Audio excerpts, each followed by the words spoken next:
চলেন সরাসরি নিয়ে যাই কোথায়? থ্রি হুইলার ইঞ্জিন চালিত মেশিন। কোন নদী? আল্লাহ না এইটা হল অটো চালাবে গেল বাবা মা হলো মামুনদের মোটরসাইকেলের মতো নিয়ে রে বামে ছাগল ডাইনে প্লাস্টিক সাইকেল আরে ড্রাইভার সোজা বামে বামে বামে স্লো স্লো হ্যাঁ ওস্তাদ এই ডানে প্লাস্টিক ডাইনে গরু আছে আবার জুতা না মারে তের ভাটা আছে আমারে ছেঁচা দিয়েন না আবার ওই সামনে কবুতর ভাই বামে বেসিক্যালি ভালো এক্সপেরিয়েন্স। কোথাও যাবেন আমি অটো চালাইতেছি, আমার একটা হেল্পারও আছে। এই গুলিস্তান গুলিস্তান এটা গুলিস্তান বাকি করবেন। আজকে চাঁপাইনবাবগঞ্জের প্রথম সকালে আমার ফার্স্ট ইমপ্রেশন হচ্ছে অটোর। বেসিক্যালি এটা একটা থ্রি হুইলার ইঞ্জিন চালিত মেশিন। ব্রেক করেন ব্রেক ব্রেক ব্রেক করে না এই জায়গা ব্রেক বুঝতে আজ এটা কথা সবাই যেমন কইতাছে ইজি। এটা একটা থ্রি হুইলার মেশিন, খুবই ফালতু ভাবে ব্রেক আছে ভালো, কারণ ভাইয়া এই যে আমার ডানে যে আছে ওস্তাদ ডাইনে প্লাস্টিক উনি চালায়। ডাইনে প্লাস্টিক বামে মোটরসাইকেল কাকায় খাড়ায় গেছে তুই বিতে ঢোক, তুই না আমি ঢুকবো না আর ব্লুটুথও আছে, ভালো গুড এক্সপেরিয়েন্স। পান খেয়েছো? Yes. হাতে কি চুন চুন অনেক জিনিস এটা আগা দিকে দেখা যাবে না। আজকে বাইক চালাবে কে? তোমার নাম কি? বেসিক্যালি একটু আগে অটো চালাইছি, বাট এখন আমরা আমাদের 13 জিপি চালাবো, কারণ এখন আমরা যাব কোথায় বোনা বলো? আমরা এখন যাবো পদ্মার পাড়ে। ওদের আগে যাব? আচ্ছা আস্তে আস্তে চালাবো। আর এখন আমরা যাব পদ্মা নদীর পাড়ে। নদীতে কোথাও করতে যাবা? যার কারণে আমরা হেলমেট টেলমেট নেই নাই, এখান থেকে 5 মিনিটের দূরত্ব গ্রামের রাস্তায় চালাইতেছি। তো চলেন সরাসরি নিয়ে যাই কোথায়?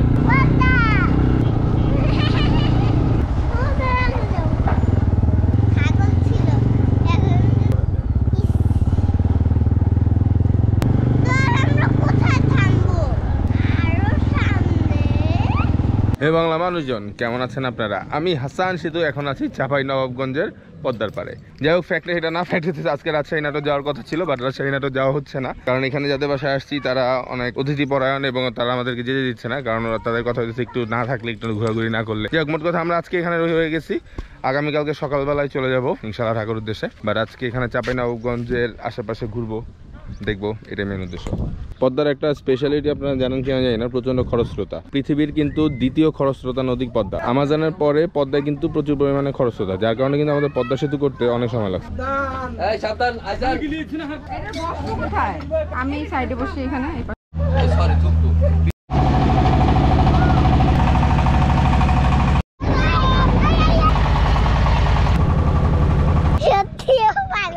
কোথায় আসছিলা, কি করলা? আমরা নৌকায় আসছিলাম, নৌকায় ঘুরছি। কোথায় ঘুরছি? কোন নদী? নদীতে ঘুরছি। তো আমরা এখন পদ্মা নদীর একটা পাশে একটা জায়গায় নামার সুযোগ আছে, যেখানে আমরা একটু পানিতে কি করতে পারবো? গোসল গোসল আমরা পানিতে গোসল করতে পারবো। এই কারণে এখন আমরা পানিতে গোসল করতে যাইতেছি। মনা তুমিও কি নামবা? ও তো চলেন আমরা এখন পদ্মা নদীতে গোসল করবো।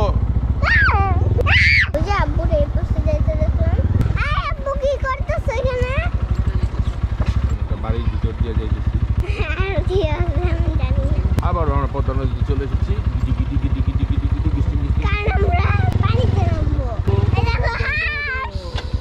ওই জায়গাটা ওইটা হচ্ছে পদ্মা, আর এটার সাথে কানেক্টেড একটা খাল। তো এই খালে আমরা পানিতে নামার চেষ্টা করব, যদি পানি পরিষ্কার হয়। এখানে একটা মালটা বাগান আমরা দেখছি, মালটা ধরে আছে, ঠিক আছে। কারণ এই সাইডটাতে মজার একটা ব্যাপার হচ্ছে প্রচুর পরিমাণে আম গাছ, সবার বাড়িতেই আম গাছ, সবার বাড়িতে আম বাগান। বেসিক্যালি খারাপ না, এরিয়াটা ভালো, জাস্ট আমার একটু পেরেশানি লাগে আর কি, কারণ আমি আসলে গ্রামে থেকে অভ্যস্ত না। তারপরও গ্রাম ভালো, যান্ত্রিক শহর থেকে কোলাহল থেকে দূরে। খাল আর কি, এটা নদী, নদীর সাথে কানেক্টেড। এই খালটা ভিতরে দিয়ে গেছে। 1 রেডি 1 2 3 পানি আমি একদম ভয় পেতেছি না, বেশি পানি নেই, বেসিক্যালি খেতের উপরে। চালি কি নামবো না? দিছে দিছে ফালায়। নামেন নামেন কেদো পানি, কেদো কেদো কেদো। বাড়ি বুড়ি খাইনি পায়, এটা হলো কথা। ওইটা দিয়ে লাভ দিবেন। আল্লাহ, ময়লা পানি, এটাই তো। ধর, আসলে কিন্তু দিব। হ্যাঁ, মারেন, জোরে মারেন। ক্রিকেটার। অনেক সাঁতার কাটতেছি, অনেক সাঁতার কাটতেছি, সাঁতার কাটতেছি, সাঁতার কাটতেছি। ঠাই পাওয়া যায়। হ্যাঁ, হেল্প হেল্প, এ মেহেদি স্লাইড, হেল্প হেল্প। চাঁপাইনবাবগঞ্জ সুন্দর, নদীর পাশে। এই আসলে টেনে নিয়ে যেতেছে, আসলে টেনে নিয়ে যেতেছে। আপাতত এখান থেকে আমরা উঠা ফেস্টের সময় আপাতত আমরা এখন ডুব দিব। ডুব দিব। রেডি? একসাথে? একসাথে। হ্যাঁ। 1 2 3। গোপ্রো সহ গোপ্রো ঢুকছেন কেন? আরে আমরা চলে যাচ্ছি। এই অনেক দূরে পড়ছে আমরা। গোপ্রো নিয়ে ডুব দিছিলাম না। হ্যাঁ, চলেন আপাতত উঠি। এই বনু, তুমিও নদীতে? ওটা হয়েছে এখানে কাদা, মা আর লাগবে না। হয়েছে, অনেক সাঁতার কাটছো। ওঠো, আসো আসো আসো আসো। এই দেখেন আমার প্যান্ট অ্যাকচুয়ালি পানি। বৃষ্টিও হবে। এই গেছিল স্যান্ডেলটা। প্রচুর পরিমাণ মালটা, সুন্দর মালটা থাকে। শেষ সোনার বাংলাদেশ, পুরা ভিজে আছি। তো বাইকারদের একটা টেকনিক সবাই জানেন, ভিজার পরে কি করতে হয়? ভিজার পরে বাইক চালাইলে শুকায় যাবে। আমাদের বাসা থেকে সবাই ফোন দিচ্ছে, কারণ প্রায় বিকাল হয়ে গেছে। পদ্মা নদীতে গোসল করার একটা এক্সপিরিয়েন্স, খুবই আনন্দ হয়েছে। আসলে নদীতে এর আগে আমি কখনো বড় নদীতে গোসল করি নাই, যদিও আমি সাঁতার পারি না, এটা ভয়। কিন্তু এক্সপিরিয়েন্স মানুষজন দিয়ে হইব না, কারণ প্রচুর খরস্রোতা ছিল, প্রচুর। এই গরমের মধ্যে ঠান্ডা পানির মধ্যে আসলেই জোস। প্ল্যান ছিল একরকম, প্ল্যান হয়ে গেছে একরকম, বাট এটা পাম না, এটা ট্রু। আসলে বাইকারদের সাথে বাইক থাকলে অনেক ফ্যাসিলিটিস, সব জায়গায় বাইক নিয়ে যাওয়া যায়। এটা আমের সিজন না, তারপরও এখন এখানে আম পাওয়া যায়।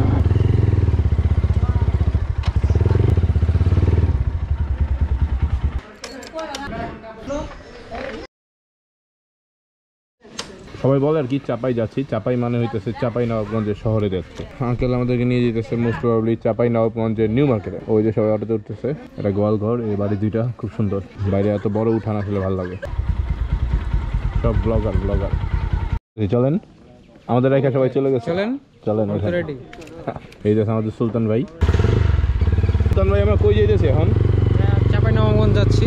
বেসিক্যালি চাঁপাইনবাবগঞ্জের শাওন কালকে আমার বলতেছিল যে ওইখানের একটা পয়েন্ট চাঁপাইনবাবগঞ্জে, যে এক পয়েন্টে সব কিছু, market, shopping mall, departmental store বড় বড়। ওখানে অনেক ভাজা পোড়া পাওয়া যায়, মানে আমাদের টিএসসির মতো কাইন্ড অফ ঢাকা। আর ওখানে ভার্সিটি আছে, স্কুল কলেজও আছে। এখন ওই এক পয়েন্টে কম বেশি সবাই যায় বিকালবেলা। তো এখান থেকে মোটামুটি 30 কিলো আপ ডাউন। এরিয়ার একটা মজার ব্যাপার হইতেছে, চারিদিকে আম বাগান, আম আর আম। কারো কাছে চাষের জন্য ধানের জমি থাকুক আর না থাকুক, আমার বাগান আছে সবার, ছোট বড়। মানে ধানের আবাদি জমিতেও গাছ লাগায় বাগান বানায় ফেলছে। কারণ আমের বাগান একটা মজা হইতেছে যে একবার আমের বাগান তৈরি হয়ে গেলে এটা বছরের পর বছর, মানে তার থেকে তার ছেলে একটা বেনিফিট পাইতেই থাকে। রাজশাহীতে তো করে, চাঁপাইনবাবগঞ্জে করে। বাট মজার ব্যাপার হচ্ছে রাজশাহী চাঁপাইনবাবগঞ্জের মেইন যে পয়েন্টটা শিবগঞ্জ, ওইখানে কিন্তু 12 মাসই আম পাওয়া যায়। এবং সুলতান ভাই একটা বলতেছিল যে এমন একটা এরিয়া যেখানে মানে এক গাছে প্রায় 8 মণ 10 মণ আমও হয়। মানে 5 জন 6 জন মিলে ধরতে পারবো না, এত বড় গাছ হয়। আমের সময় আসলে সবচেয়ে বেশি মজা, আমের মেলা হয়। আমার যদি রিজিকে দেয়, আল্লাহ যদি সুযোগ রাখে, তাহলে আবার আসবো। সামনে বিডিআর চেকপোস্ট, কারণ যেহেতু বর্ডার এরিয়া, চাঁপাইনবাবগঞ্জের পরে ইন্ডিয়া। শেখ হাসিনা সেতু, এটাকে নতুন ব্রিজ বলে। আগে দিক দিয়ে ফেরি পারাপার হইতো না, তখনকার সময় এই এরিয়া থেকে আম, তারপরে কোরবানির আগে গরু, এগুলো নিতে অনেক প্রবলেম হইতো, ফেরি দিয়া ইউজ করতো।